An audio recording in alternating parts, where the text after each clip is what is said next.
여러분, 조상님들은 물을 잘 다스려야 부자가 되고 물길이 잘 흐르는 곳에 있어야 삶이 원활해지며 물이 크고 넓어야만 삶의 성취가 이루어진다고 하셨습니다. 이는 집 역시 그러할 것입니다. 이래서 집터를 잡게 되면 우물터를 먼저 만드는 것이 우선이 되었던 것이죠. 마을의 정체가 사용할 수 있는 우물터와 빨래터를 만들어서 마을 전체가 공동체 의식이 몸에 배이도록 만들었다는 것이죠. 우리 풍수학에서는 배산임수라고 해서 뒤쪽으로는 큰 산이 막힌 곳과 앞쪽으로는 맑은 물이 흐르는 곳을 최고의 집터로 여겼다는 것입니다. 현대의 경우는 굳이 이런 것을 따질 필요는 없겠지만 물의 영향력을 알아서 이 기운을 찾는 방법을 알아내는 것, 이것은 집안의 번영을 만드는 최고의 풍수수단이 될 것입니다. 여러분 안녕하세요. 소강 박운호입니다. 우리 동양에서는 이 물은 지혜로움과 재물운을 상징하고 있습니다. 이 물길을 잘 만든다면 땅을 기름지게 하는 것은 당연할 것이고 이것에서 많은 곡식을 수확할 수 있을 것이니 그러할 것이지만 이런 피상적인 이유들 말고도 우리 인체의 3분의 2가 물로 형성되어 있다는 점과 현대 과학에서도 이 물이 인체에 주는 많은 영향력을 말하고 있다는 점에서 이를 그냥 단순히 무시하고 넘어갈 수 없다는 것입니다. 혹시 여러분들 수맥이란 말을 들어보셨지요? 그럼 이 수맥이란 말이 동양적인 이론일까요? 서양적인 이론일까요? 혹시 알고는 계시는지요? 분명히 서양적인 이론이라는 것입니다. 여러분은 아마도 동양적인 이론, 풍수적인 이론이라고 생각을 하셨을 것입니다. 모든 것을 결론만을 먼저 생각을 하는 서양에서도 우리 동양의 풍수와 비슷한 이러한 이론을 많이 따랐다는 것입니다. 이렇듯 이 물이라는 것은 여러분들 가정에서는 재물 운을 상승시키는 최고의 풍수 소품이라는 것을 두말할 필요가 없다는 것이죠. 이래서 물을 잘 다루는 자는 번영할 것이고 부자가 된다는 것입니다. 지금부터 여러분들에게 알려드리도록 하겠습니다. 첫 번째로 물은 부족함이 없도록 하셔야 합니다. 여러분들 가정에서는 물은 시원하게 잘 나오고 있는지요? 샤워를 하실 때나 설거지를 하실 때 물이 잘 나오지 않아서 졸졸 나와서 답답하거나 어려움을 겪고 계시지는 않는지요? 이것이 집안에 재물운이 부족하게 만들어주는 잘못 지어진 집이라는 것이죠. 이는 당장 고치셔야 할 것입니다. 샤워기든 화장실이든 수도꼭지든 물이 나오는 곳에서는 시원한 마음이 들도록 하셔야 한다는 것입니다. 이곳에서 답답함이 생긴다면 재물운이 막혀 있다고 생각을 하셔도 틀림이 없다는 것입니다. 조상님들도 이러한 말씀을 하셨습니다. 우물이 마르면 집안이 망한다고 하셨다는 것을 꼭 명심을 하셔야 합니다. 두 번째로 물을 담아 놓은 것은 보이지 않는 곳에 두어야 합니다. 여러분들 가정에서는 생수를 드시고 계시는지요? 아니면 정수기를 연결해서 드시고 계시는지요? 어떠한 방식으로 드시고 계시든지 이 물을 담아두는 곳은 있을 것입니다. 이것이 어디에 있든지 첫눈에 보이는 곳에 있어서는 안 됩니다. 우리 조상님들은 이 우물은 뒷뜰에 두었다는 것이죠. 풍수학에서 이 물은 돈을 의미하고 있습니다. 이래서 집안에 걸어두는 그림의 액자도 물그림이 그려진 것이 재물운을 만들어준다고 하셨다는 것입니다. 물론 정수기에서 바로 받아서 드시는 것은 상관이 없습니다. 또한 물을 끓여 드시는 분들도 이 물을 담아두는 주전자는 따로 있을 것입니다.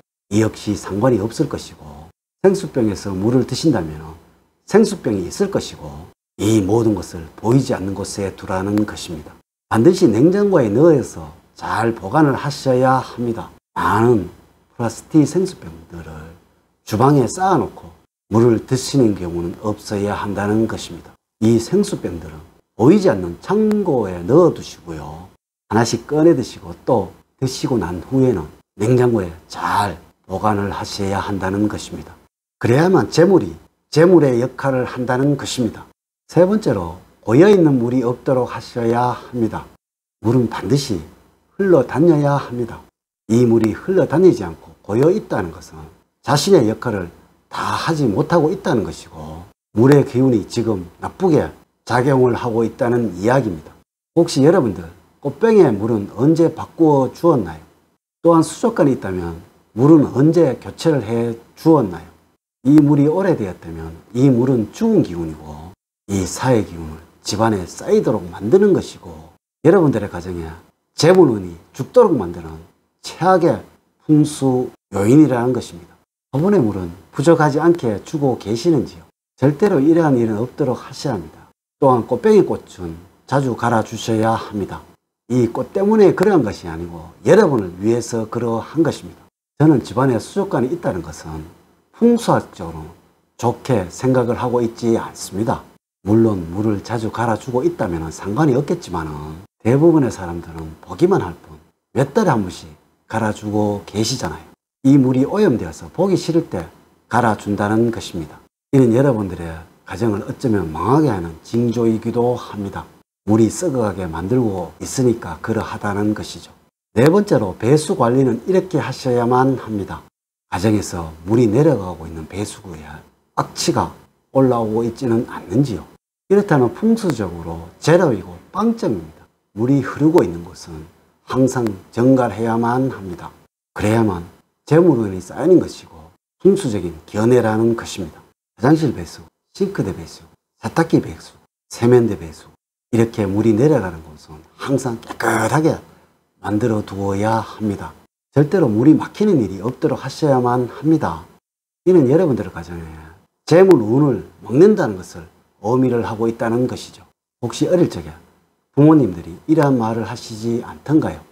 수채구멍이 막히는 일은 없도록 하셔야 한다고 말이죠. 이 말은 우리 풍수학에서 나오는 말로 집안에 물이 잘 흐르면 재물이 쌓인다는 것에서 유래가 된 말입니다. 재물은 잘 흘러다녀야 하고 항상 쓴 만큼 들어와야만 하고 쓰지를 않고 들어오기만 한다면 집안에 애군이 생기게 될 것이고 항상 가정에서는 배수가 시원하게 잘 되도록 만들어 주어야 한다는 점 꼭 명심을 하셔야 합니다. 다섯 번째로 물은 자주 드시도록 하셔야 합니다. 제가 물을 재물운이라고 말씀을 드렸지요. 이래서 물을 자주 드신다면 재물운을 자주 드시는 것과 마찬가지라는 것입니다. 이 역시 저의 말이 아니고 우리 풍수학에서 나오는 말로 물이 맑고 깨끗하다면 집안에 번영이 온다는 말입니다. 맑고 깨끗한 물이라는 것은 마시는 물이라는 의미가 되는 것이고 지금껏 전 세계적으로 마시는 물이 깨끗하지 않는 나라치고 부자인 나라는 없습니다. 이 또한 우리 가정 역시 그러하다는 것입니다. 좋은 물을 마시고 항상 물은 많이 마시고 항상 물을 사용하며 부족함이 없도록 하셔야 합니다. 이 또한 낭비를 해서는 안 된다는 점 꼭 아셔야 합니다. 하지만 그 경계치에서 최대한 풍족하게 사용을 하세요. 그래야만 가정에서 재물운이 가득하게 살아나게 될 것입니다. 우리 조상님들은 물을 사용하는 능력으로 부유함과 가난함을 구분을 했다는 것입니다. 이는 우리 풍수학에서 나오는 이야기라는 것입니다. 오늘 제가 알려드린 내용들이 마음에 들었다면 좋아요, 구독, 알림 설정을 부탁드립니다. 저는 늘 여러분들의 가정에 사랑과 행복이 넘치는 삶을 만들어 드리도록 노력을 하겠습니다. 다음 시간에는 더 좋은 영상으로 인사를 드리도록 하겠습니다. 감사합니다.